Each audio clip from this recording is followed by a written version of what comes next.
50 वर्षामध्ये मी सरांची अनेक रूपं बघितली. एक अगदी गमतीशीर अशी आठवण आहे आणि त्यातलं गांभीर्यही लक्षात घेण्यासारखं आहे. एकदा काय झालं, ठाणा स्टेशनवरती मी गाडीसाठी उभी होते आणि दुसऱ्याच प्लॅटफॉर्मवर गाडी आली. गाडी आल्यानंतर सगळी माणसं धावायला लागली आणि मी स्वतः रूळ ओलांडण्यासाठी धावायला लागले आणि कशी कुणास ठाऊक एका दगडावरून घसरून तिथे रुळातच पडले. मग म्हटलं आता डॉक्टरकडे गेलंच पाहिजे. पायाला चिंध्या बांधल्या आणि तशीच डॉक्टरकडे निघाले. आमच्या साहित्य सभासच्या ना दारामध्ये 2 बाकडी आहेत. तर सुमाताई तिथे बसल्या होत्या नेहमीप्रमाणे. तर मग मी तिथून चालले होते आणि नेमकं सुभाताईंनी मला बघितलं. माझ्याकडे बघितलं आणि म्हणाल्या, "लंगडताय शा?" मग मी सगळा किस्सा सांगितला. दुसऱ्या दिवशी सकाळी आय आय उई करत पाय धरून बसले होते. एवढ्यात बेल वाजली. कोण आलंय बघतोय तर हे आपले विठोबा रखुमाई सर आणि सुमाताई दारात हजर. सरांनी माझ्याकडे बघितलं आणि ते अशा नजरेनं बघितलं की मी अजून 17-18 वर्षाची मुलगी कॉलेजमधली आहे आणि ते अगदी हातामध्ये छडी घेऊन तात्या पंतोजी सारखे उभे आहेत. इकडे समोर बसा.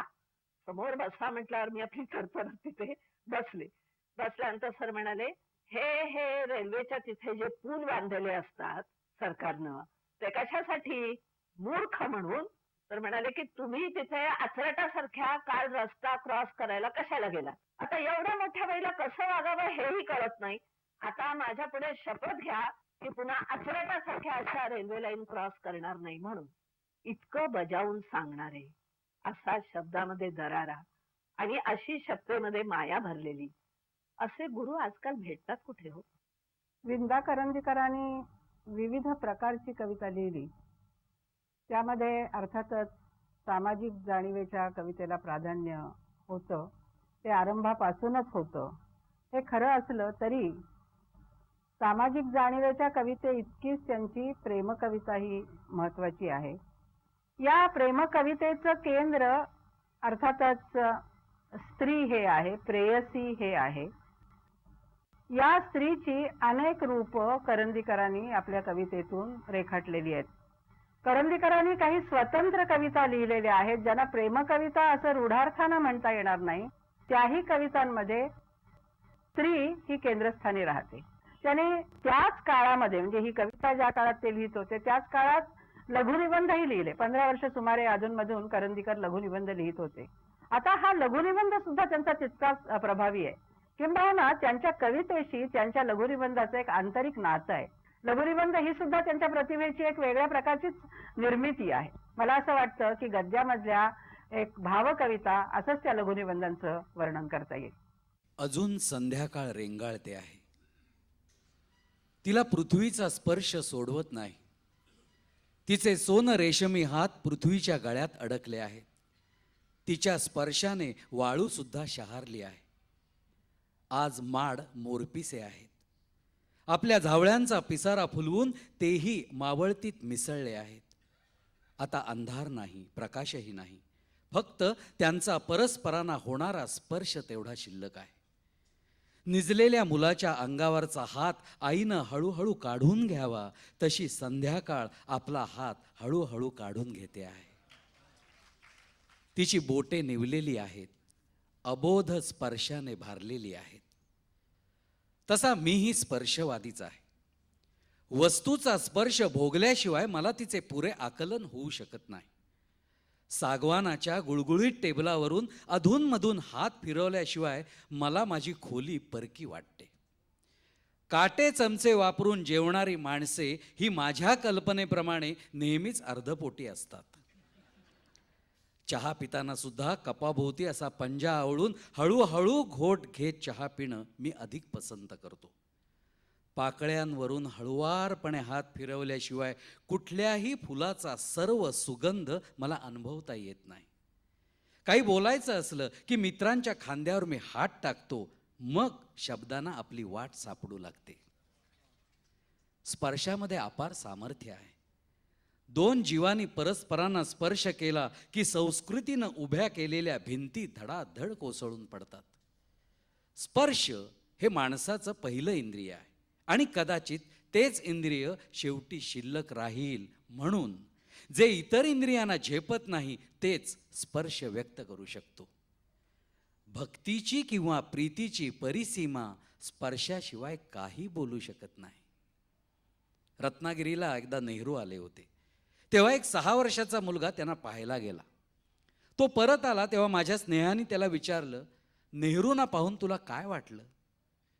क्षणभर तो घुटमळला आणि नंतर म्हणाला, त्यांच्या अंगाला हात लावावा असं वाटलं. नेहरूंच्या व्यक्तिमत्वाचा एवढा मोठा गौरव अजून कोणीही केलेला नाही. स्पर्शामधून समाधीपर्यंत पोचता येते. निदान कलावंताला ज्ञात असलेल्या समाधीपर्यंत तरी निश्चित पोचता येते. ती साधना सुद्धा फार सोपी नाही. फुले दिसली की डोळे मिटावे, पानांवरून हात फिरवावे, त्यांच्या रेषांना रापत जावे, नंतर मिटलेल्या डोळ्यांवर फूल घोळवावे, त्याच स्पर्शामध्ये डोळे हरवावे. असे केल्याने काय होते? डोळ्यातील भावलीचे लग्न लागते. स्पर्शामधून समाधीपर्यंत पोचता येते. मुके होऊन मुलात जावे, जावळामधून हात फिरवावा, गुबऱ्या गुबऱ्या तळहातांचा ओठ विसरून पापा घ्यावा, नंतर किरंगळी, मिरंगळी, मध्यांगळी, देवकी आणि बापया या सर्व मंडळींची गप्पा कराव्यात.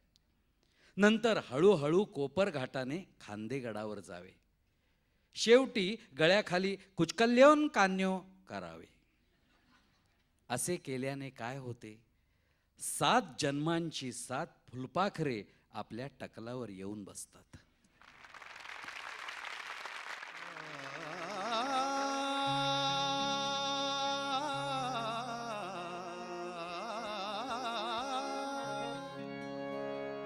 नुकते होते, हा नुकते होते नजरेत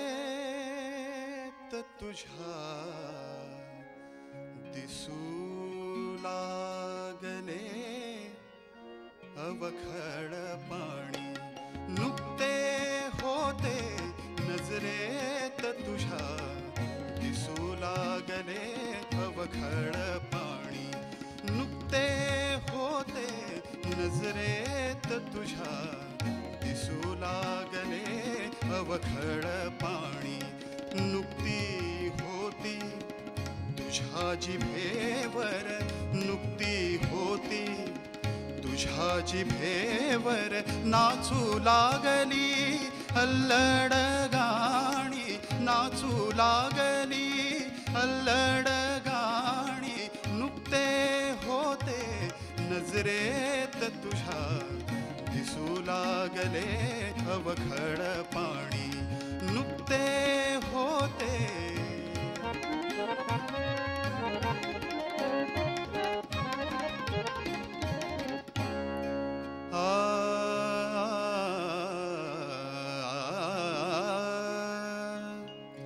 नुकते होते सुरू जाहले, नुकते होते सुरू जाहले.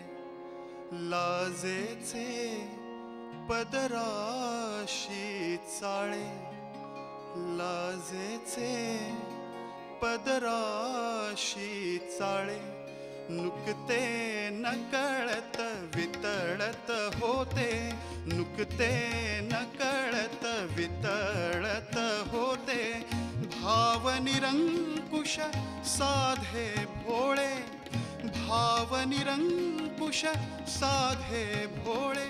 नुकते होते नजरेत तुझ्या दिसू लागले अवखळ पाणी. नुकते होते.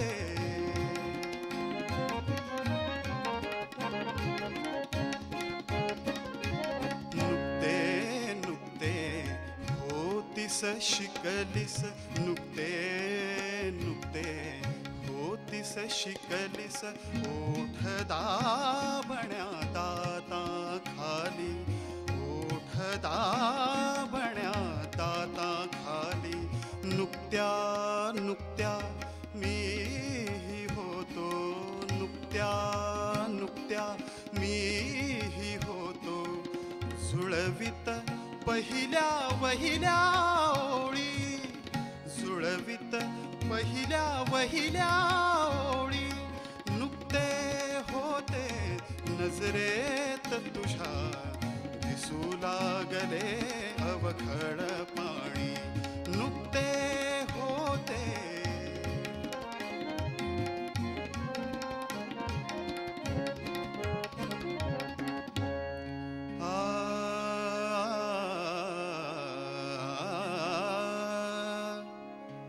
पहिल्या वहिल्या त्या ओळीतील पहिल्या वहिल्या त्या ओळीतील कुणासही नच काही रुचते कुणासही नच काही रुचते आठवता पण त्या माझे मन आठवता पण त्या माझे मन मध्येच झुरते मध्येच फुलते मध्येच झुरते मध्येच फुलते नुकते होते नजरेत तुझ्या दिसू लागले अवखळ पाणी नुकती होती तुझ्या जिभेवर नुकती होती तुझ्या जिभेवर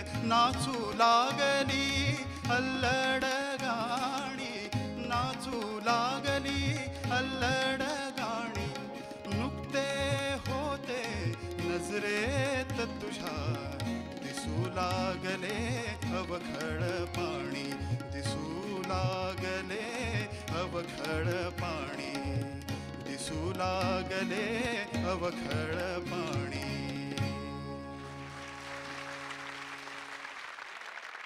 येईन बघमी चौपाटीवर टिळकांच्या पुतळ्याच्या पाशी येईन बघमी चौपाटीवर टिळकांच्या पुतळ्याच्या पाशी असे म्हणाली भांडी घाशीत समोरच्या चाळीतील काशी तेव्हापासून मनास त्याच्या दिवसित होती तिचीच वाचा गोलपिठ्याच्या रस्त्यास जणू दंग्यातील सोड्याच्या काचा डिवचित होती झुरवित होती मध्येच होती सुखवित त्यातून पान लागले रुचकर त्याला आज अकोळी तंबाखू विण गुजराथ्यांची तुपाळ ताटे आज निघाली चक्क घरोघर गुजराथ्यांची तुपाळ ताटे आज निघाली चक्क घरोघर मीराबेनचे पातळ विरले बड्या शेटचे फाटे धोतर आज तयाच्या अंगामध्ये तसेच होते शिरले वारे आज तयाच्या अंगामध्ये तसेच होते शिरले वारे नित्याच्या कामाचे ओझे आज जाहले हलके सारे अन चंचीच्या चोर कप्यातील पुन्हा पाहिला खजिना त्याने अन चंचीच्या चोर कप्यातील पुन्हा पाहिला खजिना त्याने मध्येच हसला तो आपुल्याशी सबंध रुपया 16 आणे काळोखातील पदस्थलावर इतर गड्यांची प्रेते झाली काळोखातील पदस्थलावर इतर गड्यांची प्रेते झाली नंतर उठून हळूच त्यातून सुसाट त्याची स्वारी निघाली चौपाटीवर पुतळ्यापाशी उभा राहिला तो घटगाभर चौपाटीवर पुतळ्यापाशी उभा राहिला तो घटगाभर परंतु हरहर दिसेन काशी दगल बाजती पोर बिलंदर पान मसाल्याचे काशीस्तव खिशात होते बेचव बेचव पान मसाल्याचे काशीस्तव खिशात होते बेचव बेचव नकळत चघळत तेच तयाने शिव्या घातल्या तिजला अभिनव आणिक नंतर हवेत उडवून रुपयाला तो झेलीत बसला आणिक नंतर हवेत उडवून रुपयाला तो झेलीत बसला विडी पेटवून कडक कुड्याची आनंदाने खदखद हसला